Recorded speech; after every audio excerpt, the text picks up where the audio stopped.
இன்றைக்கி நம்ம எதை பற்றி பார்க்க போகிறோம் அப்படின்னு பார்த்தீங்கன்னா, தனுஷ் மற்றும் ஐஸ்வர்யா தனுஷ் இவங்களோட விவாகரத்தை பற்றி தான். எதுக்காக, என்ன ரீசன், என்னவா இருக்கும் காரணங்கள் அப்படின்னு பல பேர், பல நெட்டிசன்கள், பல கமெண்ட்ஸ், பல விவாதங்கள்லாம் ஃபேன்ஸ் மத்தியில் போய்கிட்டு இருக்கு. இதை பற்றி தான் நம்ம பார்க்க போகிறோம். என்னெல்லாம் காரணங்கள் சொல்கிறாங்க அப்படின்றதெல்லாம் நம்ம பார்க்க போகிறோம். அதாவது கஸ்தூரி ராஜா டைரக்டரும் ப்ரொடியூசருமான அவருக்கு 2 மகன்கள், செல்வராகவன் மற்றும் தனுஷ். செல்வராகவனோட ஃபஸ்ட்டு திரைப்படத்தில் தனுஷை வந்து அறிமுகப்படுத்துகிறாரு. அதாவது அண்ணனோட டைரக்ஷனில் வர ஃபஸ்ட்டு படத்தில் தம்பியை அறிமுகப்படுத்துகிறாரு. அதுதான் துள்ளுவதோ இளமை.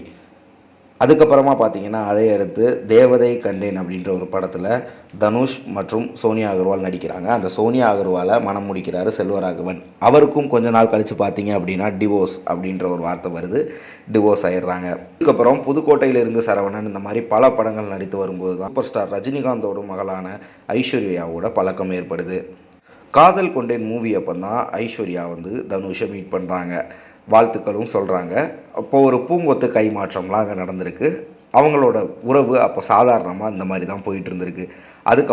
அதுக்கப்புறம் இவங்க பேசுகிறது பழகிறதுன்னு இந்த மாதிரி போயிட்டுருக்கு. அது நிறைய காசிப்ஸ் எல்லாம் மெய்டானனால இவங்களுக்கு திருமணம் பண்ணி வைக்கணும் அப்படின்ற ஒரு முடிவை எடுக்கிறாங்க.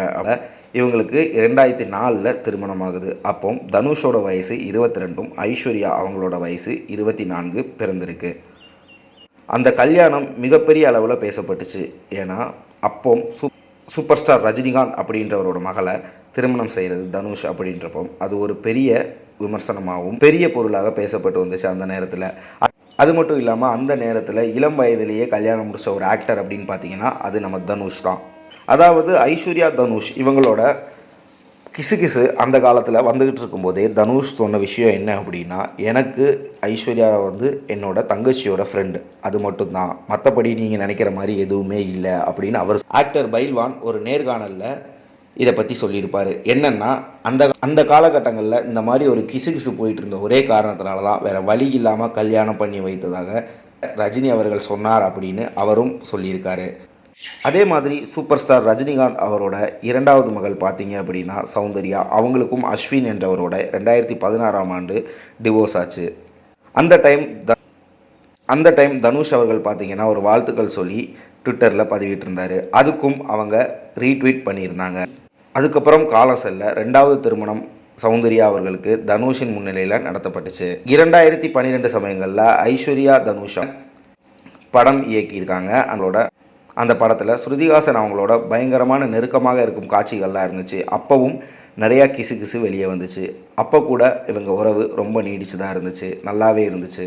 ஏன்னா ஒருத்தர் புரிஞ்சுக்கிட்டு நல்லபடியாக தான் போய்கிட்டு இருந்துச்சு. அதுக்கப்புறம் பார்த்தீங்க அப்படின்னா அந்த தங்க மகன் அப்படின்ற ஒரு சினிமா வந்தது. அதாவது 16 வருஷமாக நல்லபடியாக போயிட்டு இருந்த அவங்க உறவு அந்த தங்க மகன் அப்படின்ற ஒரு சினிமாவுக்கு அப்புறமா தனுஷுக்கு சமந்தாவோட கொஞ்சம் ஈர்ப்பு இருக்கிறதாக பேசிக்கிட்டாங்க. இதுதான் நாக சைத்தன்யாவும் சமந்தாவும் பிரியறதுக்கான. இதை தொடர்ந்து வந்த கிசு என்ன அப்படின்னா சிம்பு. அந்த காலகட்டங்களில் சிம்பு வந்து ரஜினி அவர்களோட மகளை வந்து விரும்பினதாகவும் நிறையா கிசு வந்துச்சு. அந்த டைமில் தான் அவங்க லிட்டில் சூப்பர் ஸ்டார் சிம்பு அப்படின்னு கூட சொன்னாங்க. இதுவும் ஒரு காரணமாக சொல்லப்பட்டு வருது. அதெல்லாம் தாண்டி இப்போ இன்னொரு காரணம் முன்வைக்கப்படுது.